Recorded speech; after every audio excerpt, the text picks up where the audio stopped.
All right, hello and welcome to another episode of the Restored Mind Show. My name is Matt Cotty, and on this episode, we're going to be talking about how to make real change, real lasting change in your life. And, this is something that obviously all of us struggle with from time to time, right? We encounter problems and then we want to make changes to overcome that problem.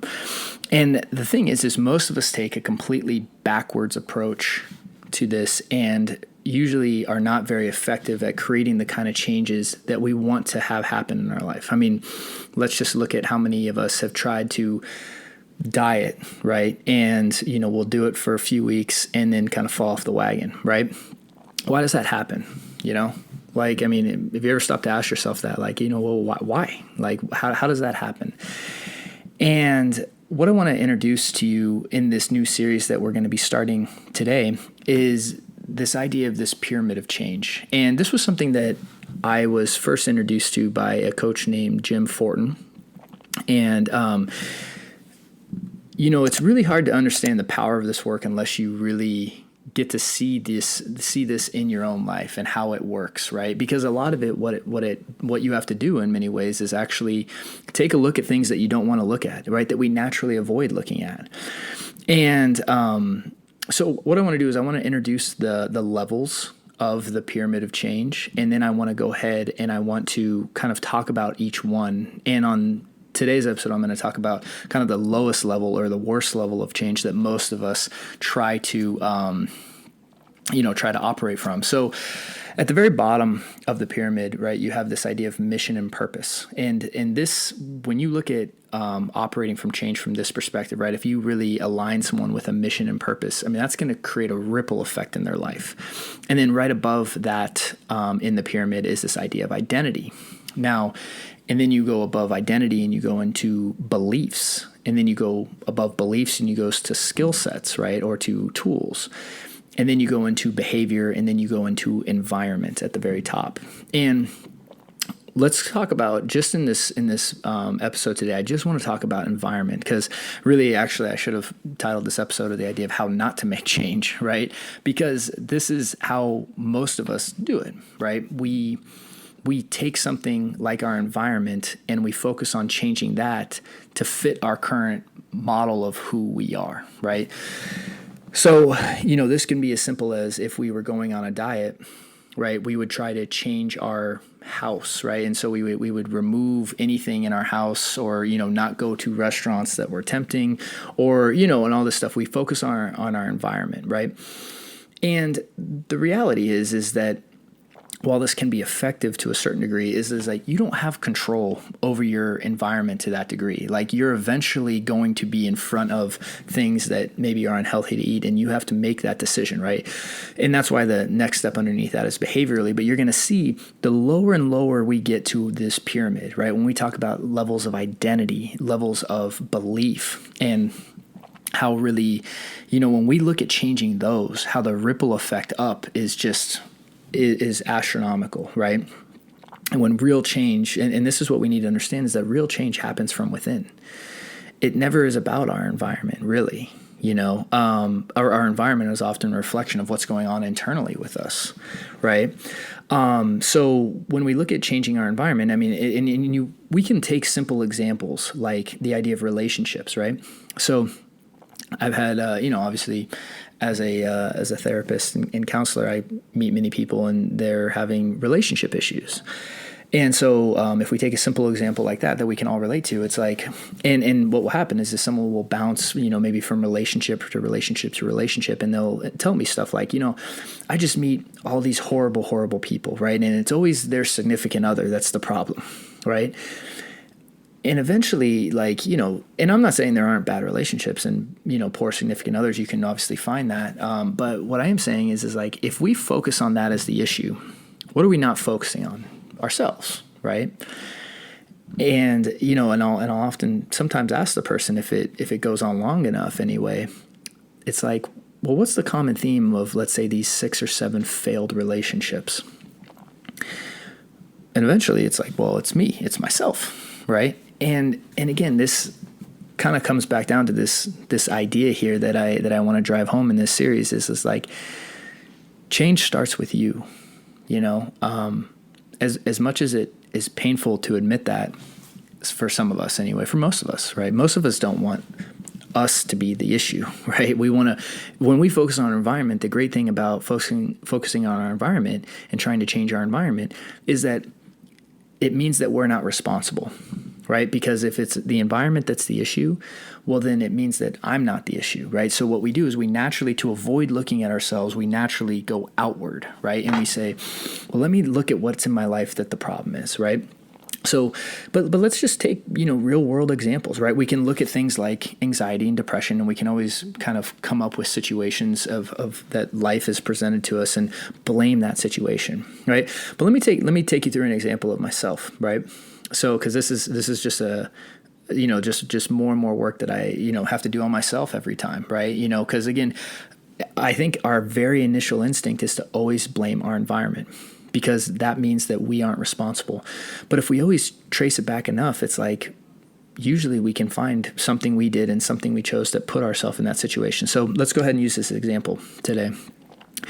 A few months ago, we had my wife and I were living in this place, and essentially they found mold in the wall, right? And we have a new baby, and we were like, oh my gosh, like we need to get out of here. This is and so we just ended up leaving, right? And found ourselves essentially homeless, right? Where it was like, we can't stay here, we don't have another place. So we were in this scramble to find a place to live. And then on top of that, I had this situation where we had a deposit down, and long story short, the person who was supposed to give us the deposit back wasn't giving it back to us, right? And they were kind of holding it and, not being accessible, and weren't getting the money back. And so, initially I was all frustrated, right? I was like, well, how does this happen? Like, like just the worst of luck, right? I have mold, and I'm not getting my deposit back now, and this and this and this. But if I really trace it back far enough, right? It's like, okay, yes, I wasn't getting my deposit back. And yes, our place had mold. Those two things were beyond my control, but who signed the lease initially, right? Well, I did, right? My wife and I, right? And we made that decision. And one of the reasons I made that decision was because the apartment that we were living in prior to that, one of the things is we put in a notice, and we thought we had a place lined up to move into, and that ended up falling through, and we had to kind of scramble, before that to move into this place. Right. And we had, and ultimately I had made a poor decision there. And if I trace it back far enough in my life, like I made some decisions along the way that put me in a position to where we were in a state of chaos for a little bit. Now, we got our place now, and it's wonderful, and we love it and all that. And then I ended up getting my deposit back eventually. But had to go through some hoops there. But the point is this, it's like, I can take a abstract situation in my life like this, right? Where our house has mold and we had to move out and wasn't getting my deposit back, and be frustrated at that thing and look at that as the problem. And a lot of people only look at that. They only want to assume that external things are the problem, right? But the reality is that there were many things I did along the way here that got me into that situation. And it's easy for me to look at that problem and say that that's the problem, because then it doesn't put any responsibility on me. And I know that, this message isn't necessarily going to be popular, what I'm saying here, but when we talk about what's going on in our current climate here, politically even, right? Where these ideas of people forcing, forcing beliefs onto people, or telling people how they should and shouldn't behave, because, if you behave like this, it makes me feel uncomfortable, so you need to change. And on both sides of the fence here, again, we're not arguing one side or the other. It's just this idea of this forced external environment change. And we have to ask ourselves, is that a good approach? Is that even the problem, right? Or is that just what we perceive to be the problem? And again, that's why, when we look at restored minds, right? When we talk about, a restored mind being the foundation and the beginning of a restored world, what we're talking about here is, look, when we take individual responsibility, that is the only way change happens, okay? And when we try to control our environment and we try to change everyone around us to fit how we want them to be so we feel okay, that's a broken model, right? Because naturally, you're not always going to align with everyone else. And so then you're going to be fighting each other, trying to change each other so that you feel okay internally. But what is the real issue there, right? Is it them? Or is it what's going on inside of you? Just questions to ask yourself at least, right? Because I think, again, when we operate from this default assumption that we're right and we know we're right and there's no way we can be wrong, well, then the last thing that we're going to do is look at ourselves. And again, this is where I'm going to get into, as we move into the series, I'm going to get into this idea of beliefs and identities and why these things are so dangerous, because they're underneath the surface. They're things we never look at. And they're the things that are often the most damaging, right? And the biggest driving forces, right, in our lives. And, I can go into countless examples of myself here, right? But the thing I want you to take away from this episode is this idea of if you're focusing on environmental change and you think that you need to change your exterior for you to be okay, well, the problem is that wherever you go, you're going to be there, right? And chances are you're going to find something that you don't like. And if you're always operating to change the outside without ever really looking at this idea of changing you, right, and really taking accountability for yourself and responsibility for yourself, you're going to be in a lot of conflict.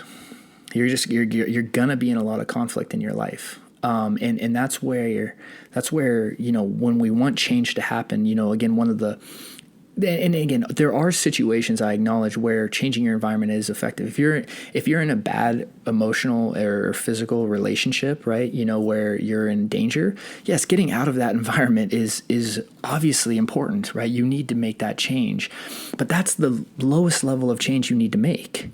Right. Then after you get out of that and you get to a safe place, it's like, well, how did I get in that relationship in the first place? Like, how did I not see these red flags? Right. And really looking at some of the choices that were made along the way. And I know, again, like I said, this is not a popular idea, right?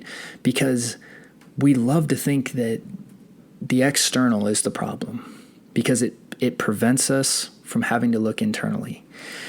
And if we want change to happen, real change, it comes from doing the hard work, the work that most people don't want to do, going the road less traveled, right? And really starting with ourselves, right? It's curious that some of the biggest thought leaders and movement makers in our world, in our history of our world, always come back to this idea of like looking at you first, looking at yourself first. Most people, most of like the people that I've really, idolized in some ways, I don't want to say idolized, but really taken a lot from, most of the messages that they said had to do with this idea of starting with yourself and not always assuming everyone else is the issue. Because if I'm honest with myself, I got plenty to work on right here, right? And I think most of us do if we're honest. But it's easier for me to try to tell someone else how to change, right? It's easier for me to see their faults, one. But like we have to ask ourselves, is that working? Does it work? For me to just tell someone you need to change. You need to be better like this. You need to do this. I haven't had a lot of success with that in my life. I don't know too many people who have. And even people that have, usually people don't change for the right reasons. If they change because they're afraid, that's not real change, right? If we're talking about having real relationships, they can't be built upon fear of each other, right? Like what good relationship comes from fear, And again, these are just questions I like to pose to, to our listeners, because it's like, we all want change. I think we realize that, especially if you live in the United States. Like, we want change, we want peace, we want harmony, we want to live with each other. And we have to ask ourselves, is trying to change other people really where that starts? Because if we all go that route, I'm watching things get worse, not get better. And stepping back and saying, hey, maybe change starts with me. And what does that mean? It means looking at yourself first. Now we're going to talk behaviorally as we move forward here. But all I want to leave you with here is this, is like, look, change is possible. In fact, change is always happening, right? It's the only constant in life is change. It will always be happening. Now, how we can direct change, though, and the changes we can make can be really good, and they can also be really bad. And again, part of that is going to start with our philosophy on how we want change, to how we want to initiate change in our life, and how we want to implement change. And in this series, obviously we started on this episode today with the idea of environment and talking about how that's not always the best approach, especially, for very short-term, problems, maybe. But when it comes to real lasting change in your life, that's going to come at a deeper level. And as we move on this series, I'm going to talk more about those levels and how we can really start to make change that lasts. So thanks for tuning in. Can't wait to see you guys next week as we dive into the deeper levels of this. Thank you and have a good day.